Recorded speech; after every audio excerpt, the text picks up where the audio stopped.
நம்ம கல்யாணம் பண்ணிக்கலாம் அப்படின்னு சொல்லிட்டு உங்களை லவ் பண்ணியிருப்பாங்க. உங்களுக்கு நிறைய ஆசைகள் வந்து காமிச்சிருப்பாங்க. எனக்கு ஃபினான்ஷியலில் வந்து இஷ்யூஸ் இருக்குது, வீட்டில் சம்மதிக்க மாட்டாங்க, அப்படி இப்படின்னு சொல்லிட்டு உங்களை வந்து ரொம்ப வந்து டிலே பண்ண வைக்கிறாங்க. அதாவது இன்டைரக்டாக வந்து உங்களை அவாய்ட் பண்ணிக்கிட்டே இருக்காங்க. உங்களுக்கு அது தெரியுது, ஆனால் அந்த பர்சன் வந்து எனக்கு வேணும் அப்படின்னு சொல்லிட்டு நீங்கள் அந்த பர்சனுக்காக வெயிட் பண்ணிட்டு இருக்கீங்க. அவங்கள தான் நான் கல்யாணம் பண்ணிக்கணும்னு சொல்லி நீங்கள் இருக்கீங்க அப்படின்னா இதை நீங்கள் செய்யுங்க.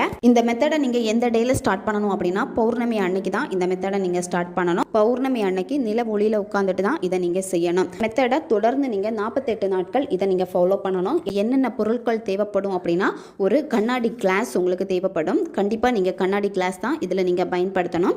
அந்த கிளாஸில் வந்து பார்த்தீங்கன்னா நார்மல் வாட்டரை வந்து நீங்கள் ஃபில் பண்ணிக்கோங்க. ஒரு கிராம்பு உங்களுக்கு தேவைப்படும். இந்த மெத்தடை நீங்கள் எந்த நேரத்தில் செய்யணும் அப்படின்னா நீங்கள் நைட்டு வந்து 8 மணிக்கு மேலே தான் இதை நீங்கள் செய்யணும். 8 மணிலேருந்து 12 மணி இந்த இடைப்பட்ட நேரத்துக்குள்ளாடி நீங்கள் எப்போ வேணும்னாலும் இந்த மெத்தடை நீங்கள் செய்யலாம். எல்லோ ஷீட் பேப்பரில் வந்து நீங்கள் இதை எழுதணும். இப்போ உங்களுக்கு வீடியோ ஸ்க்ரீன்லேயே வரும், பார்த்துக்கோங்க. ஃபஸ்ட்டு உங்கள் பேர் எழுதணும், ப்ளஸ் சிம்பிள் போட்டுட்டு அதுக்கப்புறமா இந்த நம்பர் நீங்கள் எழுதணும். அடுத்து ப்ளஸ் சிம்பிள் போட்டுட்டு உங்கள் பார்ட்னருடைய பேரை வந்து எழுதுங்க. நீங்கள் அவங்கள என்ன நேமில் அதிகமாக கூப்பிடுவீங்களோ அந்த நேம் வந்து நீங்கள் இங்கே எழுதிக்கோங்க. அடுத்து நீங்கள் என்ன பண்ணணும் அப்படின்னா நீங்கள் கீழே ஒரு கிளாஸ் வச்சுருப்பீங்கள்ல, அந்த கிளாஸ் எடுத்துக்கோங்க. 2 கையாலுமே அந்த கிளாஸை நீங்கள் பிடிக்கணும். பிடிச்சிட்டு அந்த